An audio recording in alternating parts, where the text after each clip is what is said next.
Hello, my name is Heidi Brooks. I teach at Yale School of Management.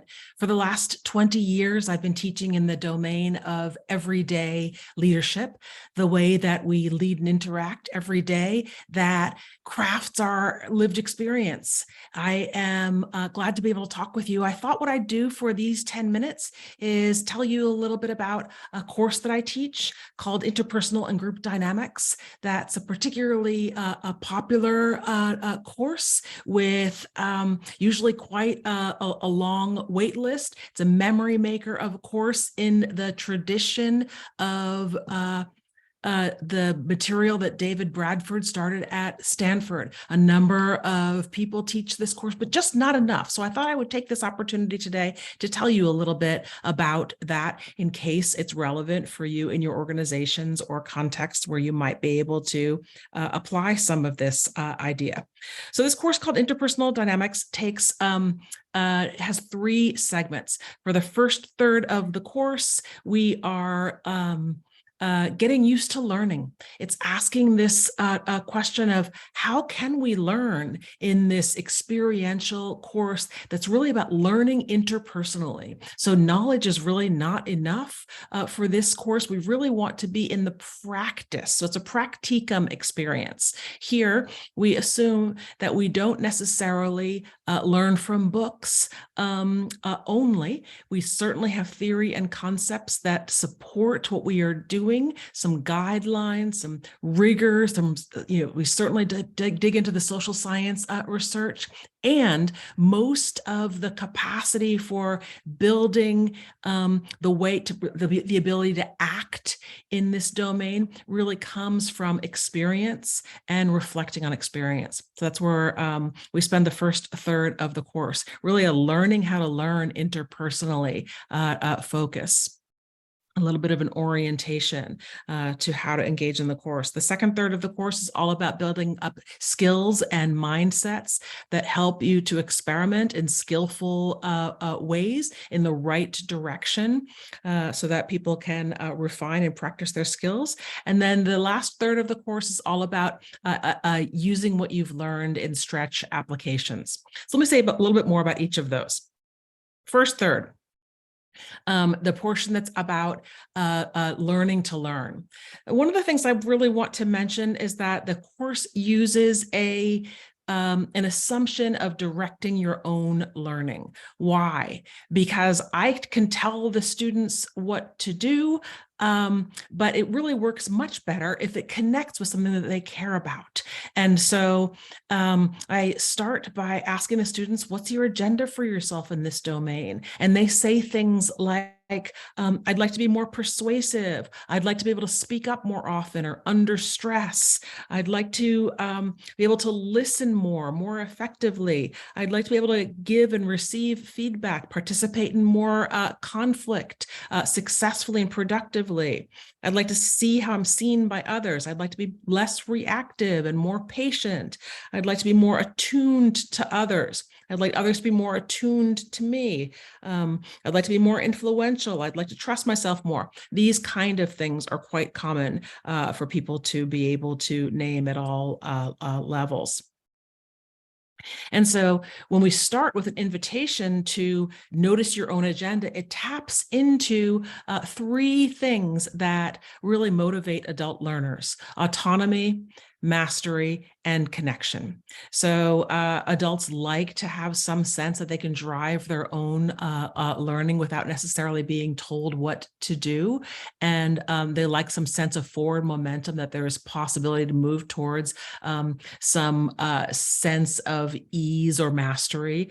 And often this material gives people a chance to connect with other learners on the way. So this course is a memory maker and often offers transformational opportunity because we put together all three of these things: autonomy, mastery, and connection in a sequence that has people feel more confident and free to be able to expand their capacity in a way that's relevant to them, that they have chosen, that they are directing.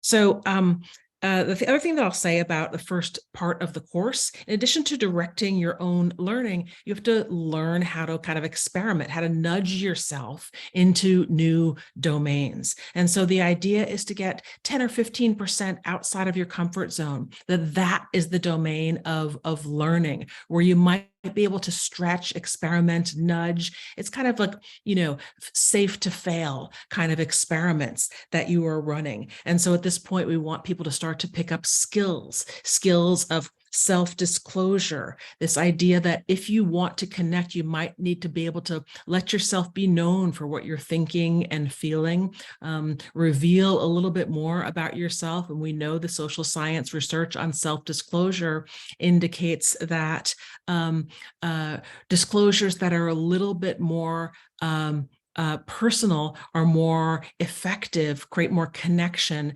than a greater number of facts that are disclosed. And so I consider it a skill that we actually have to practice and learn to do. Many people in the context where I teach just tend to keep their cards too close to their chest to really have some sense that people know them. And it's hard to lead others through relational means if you're not able to relate and connect and create some sense of attunement that's mutual. So self-disclosure becomes a skill. Very few people in the classrooms where I am, though they are present, are learning to say less, to reveal less, but it is valid as a continuum. Other skills, just to name, some overlap with the goals that I mentioned before: listening, being curious, expressing empathy, related to empathy and self-disclosure is kind of skillful, kind of grounded vulnerability. It's not about just kind of saying random things that are facts about you or your deepest, darkest secrets. It's about what is your skin in the game about what's relevant to the group work. And so for example, if you're working on a team, you can say, I really care that this project goes well. And I'm a little bit anxious that we all kind of focus and pay attention. And so just a little bit of revealing your experience. It works differently across cultures, across languages. So we do have to do a contextual analysis of what really makes sense. And I think that goes in our skill set too.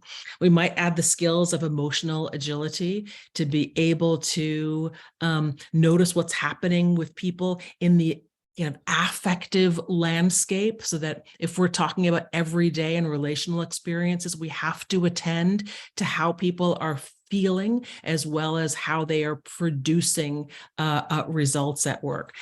At least these two different aspects certainly matter. So a little bit of emotional agility is a skill set that we can build. Then we also want to be able to add some skills around feedback, about giving and receiving feedback that helps people grow. So not just a transactional kind of delivery of information, but a kind of connection in the sense with the purpose of promoting the capacity to perform and to develop at work. And we want to be able to unleash people's potential, and feedback really helps with that. And maybe a final skill set that's multifaceted, but to be able to engage in productive conflict. Inevitably at work, there are tensions and conflicts. Some of those are task-based and some of those are come from other sources. But if we can actually use that conflict for productive tension to unearth some of the value that's behind conflict and to dissipate the tensions that are not productive, we can actually work more smoothly. And so there's a skill set in there. Again, these are things we can experiment with, get 10%, 15% outside of your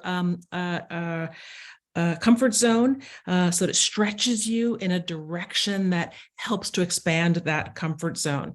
And of course, you have to have some sense of how to do this. This talk does not allow for really teaching in more detail, but how to actually work on all of those skills. So we're just naming some of the things that we wind up focusing on.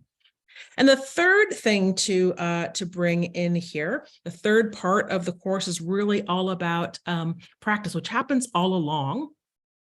But it's also the case that in the last third of the course, we want to focus explicitly on stretch applications of what we've been learning for as the rest of the course has set up.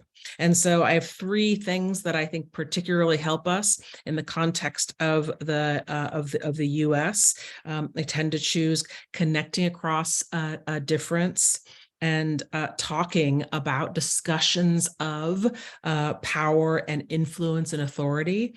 And the third thing I tend to focus on is focusing on norms and roles in the groups that we're in. So some conversation here and now with others about all three of these things. Tend to be stretch conversations that really at the group level give us a chance to really apply and stretch our skills. Now, all of this happens in the context of creating the conditions for learning in the group, enough psychological safety, enough permission for candor that the group conditions are conducive to the members being able to learn. And in this way, there's connection through being learners together. When groups learn together, it tends to be the case that feedback is normative. It's actually just how we do things around here in these groups. So we need quite a bit of time to be able to do this. The students spend 3 hours in class and 3 hours in lab with facilitators, and then we go on a 3-day weekend most of the way through the course. This set of experiences comes together as a kind of memory-making experience in learning about interpersonal and group dynamics that the students wind up sometimes referring to as a bit of magic. It's not magic at all. It's just being human quite intentionally as learners together. I consider it a kind of study in being human well. And when we take the time and intentionally engage, it gives us a chance to let the kind of healthy, natural human patterns emerge. And in that context, when people enjoy learning together about how to craft work experiences in groups that really bring out the best and unleash the potential of their members, it offers people a lot of hope for humanity. And so I call this work Hope for Humanity. I do the same work in my advisory approach. I haven't spoken here about doing this work with executives and managers in the workplace. I'm telling you the course sequence, but it is somewhat similar in working in organizations. So this is not just work for students, but work for all of us. And I think it's great for us elevating, connecting, and can change our experience of work, workplaces, and working. Thanks for listening with me today. And I hope there's been something here for you. Take care now.